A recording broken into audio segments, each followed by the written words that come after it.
How many Tieguanyin did you drink in your life? I'd say between 5 and 10 total. How many black teas? 0. It's time to change that.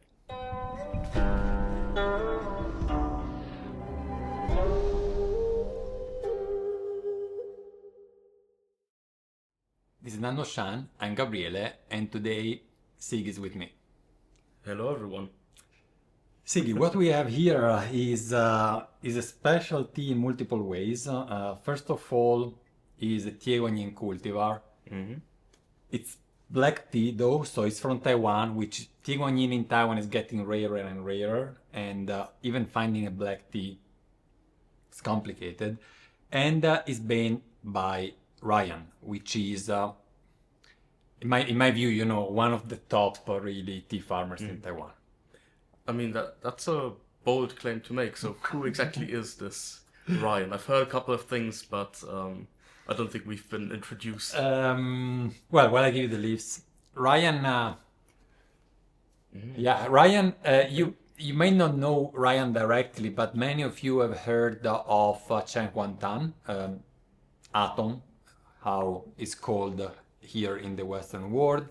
And Ryan is just a scholar of Atom. And Raton have taught tea to many, and Ryan is one of them, but he's also one of the special students because he's the only one that, along with Atom, still teaches tea at the adult university in Taipei. So they have a tea program, they do tea classes there, and they alternate each other in giving lessons there. So it's definitely one of the top scholars, let's say. Is that university related to the organization that does all the classification of cultivars and everything in Taiwan? No, it's like what would be in German Fachhochschule, no, not Fachhochschule, like Volkshochschule. Okay. So it's like a vocational school. Vocational school, yeah, more for adults and just, you know, if you want to learn something new. Yeah. Oh, yeah, you go there. We need water for tea. We need water. And the interesting thing about Ryan is that, first of all, besides being a incredibly talented tea processor, tea producer, tea master, he's also very humble.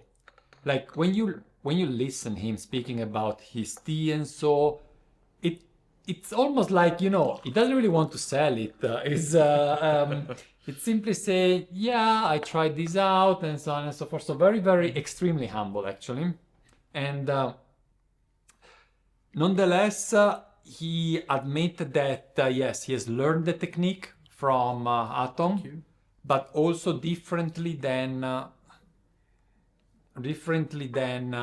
Atom, he liked to experiment. So he basically has this background of knowledge, and then it goes there and beyond, in a way. That's really interesting. So like the dry leaves didn't smell like that at all, but what's in the picture here right now reminds me starkly of gingerbread. Somehow. Yeah, I have a smell to this lid here.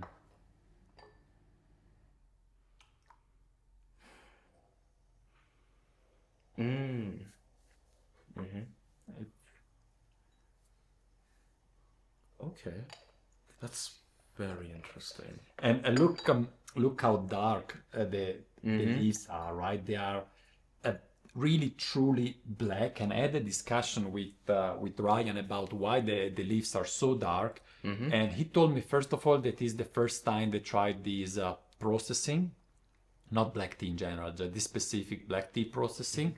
So did he tell you what the like specific?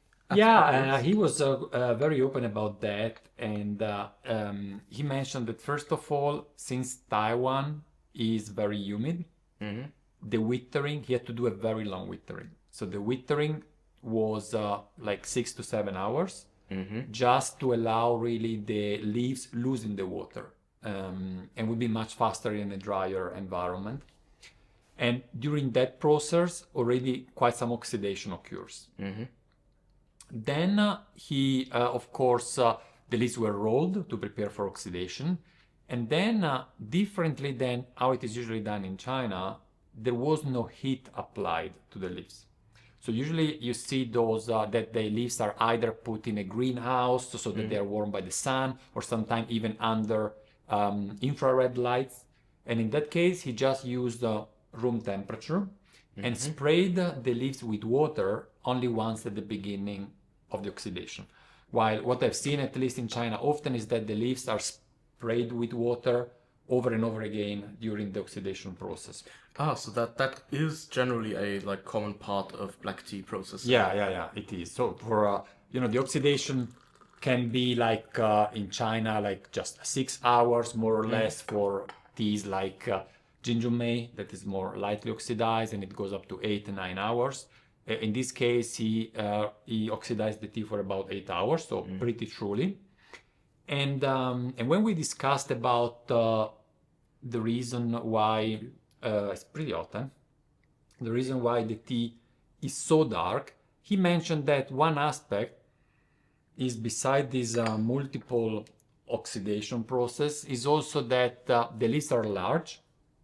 It is a summer harvest, and he said that in comparison with smaller leaves, there are more substances inside, so there is more stuff to oxidize in a way. And so it's easier to achieve a truly full oxidation. But let's see, let's taste the tea, and then there is one aspect more to say.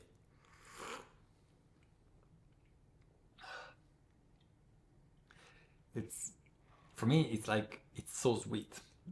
It's very sweet, yeah. It's insane.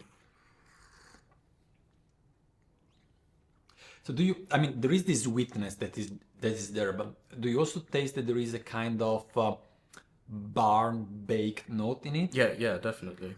I mean, that's already kind of reminiscent of that gingerbread note I mentioned earlier. Yeah. Yes, already in the smell, yeah. And there is this kind of like I'm not sure how I should describe it properly, but there is like almost as if it had been roasted a bit above like wood. Yeah, and there is not a yancha roasting. Yeah, there is not. It's very, very different. So it's like for me, it reminds me barn wood, but not heavily so. It's not smoky at all or really barn, but it's really like even the leaves.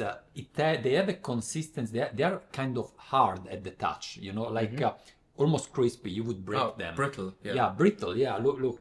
It's even you can even hear that. Oh yeah. And so has this tea been roasted? You see, like, it's rigid, Yeah. And so I asked him, because I told me, for me there is a baked notes, and he mentioned he actually baked the tea at the end. So he baked the tea for 2.5 hours at 95 degrees. Oh, okay. Yeah, and I think that after all that oxidation and the normal drying, baking even on top, then gives you this crispy, brittle texture, and those baked notes. Yeah, that maybe more than barn wood, it reminds me slightly over-baked cookies. When in the oven you get them out and they are a little bit too... Yeah, the edges are like a bit too... A little bit barred, done. maybe, a tiny bit. Yeah, that's... I mean, that also goes with the sweetness, right? Like, essentially caramelized sugar. Yeah. In a way. Wow. And it's really so sweet. And it's... I bought this blind because... actually, there is an incredible story behind the tea, because it was shipped for the first time last October. So we are in June, and the June 2025, and the tea was shipped to us in October 2024. But there was a problem with the customs in Germany, so it was shipped back to Taiwan and then was shipped back to Berlin. But on the way back, for some reason, instead of being of flying directly to Taipei, it flew to Beijing. What? And then what happened is that in Beijing, they waited a couple of months until more and more Taiwanese parcels wrongly sent to Beijing were collected, and then sent them over to Taiwan. So it took forever to get this tea. it's fascinating to me that seems to be a common enough occurrence that they're like gonna wait for a whole batch to be there is for some collected. reason. Yeah, I think I know the reason why, because I mean Taiwan, in at least when they arrive, when they fly over, they are also marked as People Republic of China. Ah, And then if a parcel goes to China, the first place where it goes is anyway Beijing. so And kind then of like from there, Frankfurt in Germany, yeah, essentially. so everything goes there. So, you know, it's just simply at the post, they lead, oh, China, they send it to Beijing, but actually it was meant to be Taiwan. Yeah. So, do you have, is hot water? I can Yeah, a little bit more. hold it Maybe, together a yeah. little bit. Probably this tea, I mean, we are brewing at 90 degrees, but I'm pretty sure, It could probably take 100 if yeah, you wanted could to. take 100. You know, it's not the classic black tea, but it's truly oxidized. Another interesting aspect, let's do another brew to see it better, is actually that the color of the liquor is relatively pale. Yeah, Yeah. I thought this was gonna be like a lightly oxidized or lightly processed black tea, Yeah. just from the color of the liquor being so pale. But the taste does not reflect what we'd commonly associate with that tea color. And also, when you get the color from the roasting and not from the oxidation, after the wash, it's like almost fading in a little bit out, and you have some green coming out of it. But here, there is no green at all. Right. It's, I mean, it's pretty dark, yeah. So it's certainly oxidation, the dark color. It took to him at the end, all things considered, with the harvest and so on, 3 days and 3 nights to complete the tea. And the way that Ryan works is that he doesn't own any tea garden. He just, people know him. Oh, I see. Okay. He searched for opportunities, and when someone calls you and says, okay, here there is we have some leads, we don't know what to do, or would you like to come over? And then he take the opportunity, and in this case was almost a little bit the challenge, you know, summer tea, Tieguanyin, what to do out of it. Already fresh Tieguanyin leaves in spring are difficult to process. Tieguanyin is a plant that also today Moja, if they can avoid processing pure Tieguanyin, they do. At very least, they mix it with Jinshuan, or they do just completely Jinshuan. And so it just, you know, he thought, okay, let's take the challenge, you know. And then he just did something completely different with it. Yeah, just trying things out, and that's the way he does. And you see the color is, I mean, it's yellowish. I mean, there is some red, but it's really pale. Yeah, I think just purely from looking at the liquor, I don't think it would be easy to guess that this is a Hongcha. And a lot of Taiwanese oolong, at least, are associated with the floral notes. But to me here, there is more fruitiness than florality. Yeah, definitely. Yeah, it's more present in the smell. I think you notice it very strongly on the leaves themselves when you smell those. Yeah. Not every time I smell the leaves, but there are moments where I almost feel like there are some fresh strawberries. You know, when you do like a strawberry salad with a little bit of sugar and lemon, that freshness. So it is actually a fresh black tea in a way. Yeah, I mean, it definitely tastes fresh. And it's certainly not in the category of like malty, darker black teas. But we have very, very limited amount because, just to be frank honest, the tea was insane expensive. But Tieguanyin already when processed as oolong is expensive. So Ryan is actually, just don't tell him, but he's actually very, very fair with pricing. And sometimes even to the point that I ask myself why is keeping the price so low. For example, last year he did a Sigi that was really, really good. Really, really good. Like not traditionally rolled in small. We had it on the website, not traditionally rolled. A little bit leaves. The leaves was a bit open. But I don't remember if he did it in Mingjian or anyway, you know, low elevation. So probably he didn't spend a lot of money for buying the leaves. Well, in this case, he had to spend money for the leaves of the Tieguanyin. And so he just keep on selling cheap, right? Although you know, given the effort that there is behind he alone traveling on the other side of Taiwan, and Yeah, I mean, if he can apply good processing to more affordable teas, and the outcome is a really good tea as well, then that's also a nice thing. yeah, for sure, for sure.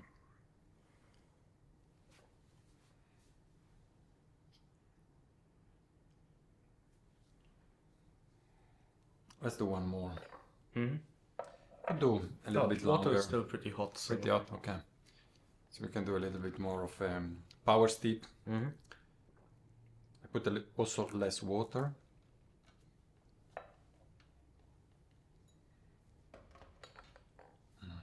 But yeah, this is really good so far.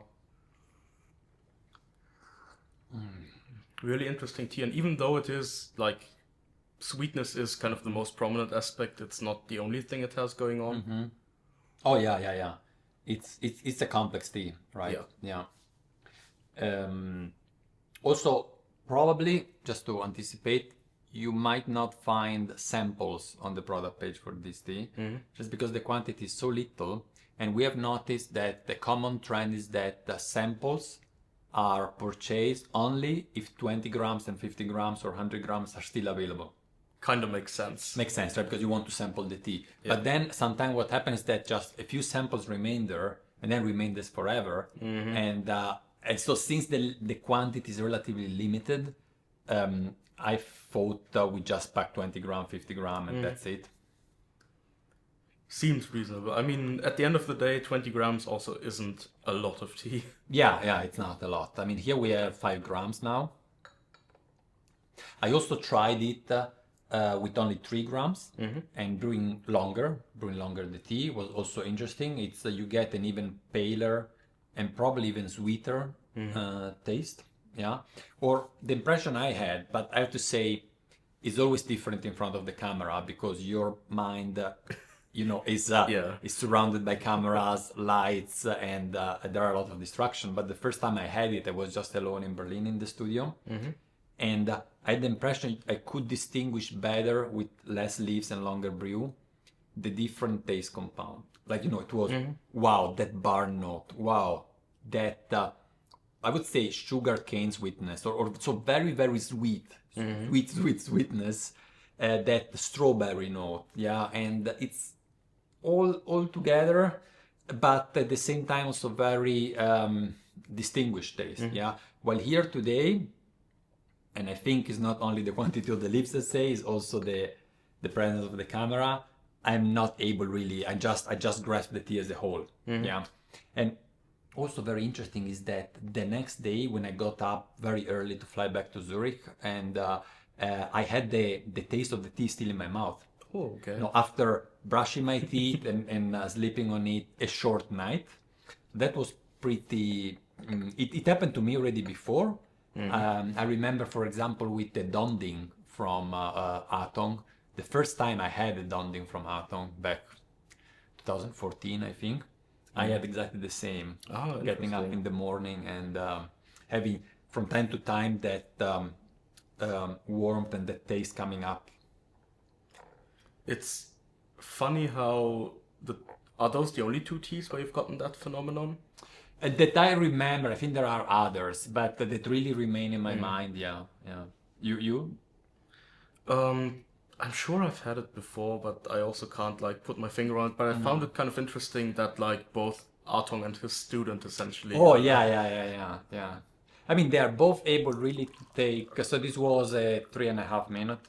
They are both really able to take almost everything out of the leaves. The way they process, they pick the right time. And he mentioned that it was not only about the challenge of doing black tea. He was saying you cannot do anything else. In his opinion, you cannot have a Tieguanyin harvested in summer and pretend you can make a good oolong tea, no matter. So, and it's also that knowledge and deciding what do you do with the leaves, right? Yeah. Beside being able then to do it, but that's true. Yeah, it's. I mean, it's kind of the same with culinary artistry, right? A big part of what makes people good chefs is not having the best ingredients and knowing how to make a nice dish with those, but being given basically anything and being able to turn that into something special. Yeah, yeah. Thinking that probably the owner of the garden would have just not even picked the leaves, right? Mm. So do you have any bitterness or not? Hang on. I don't know. I have maybe a little bit of astringency. I wouldn't say there's any bitterness to this one. No. It certainly got more strength. Yeah. That's for sure. And those overbaked notes are more present.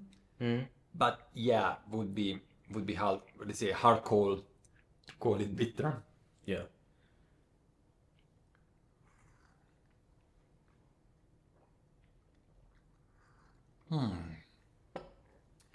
So this was Tieguanyin Hong Cha. Very cool. Depending on when you're watching this video, you might still be able to get a pouch or two.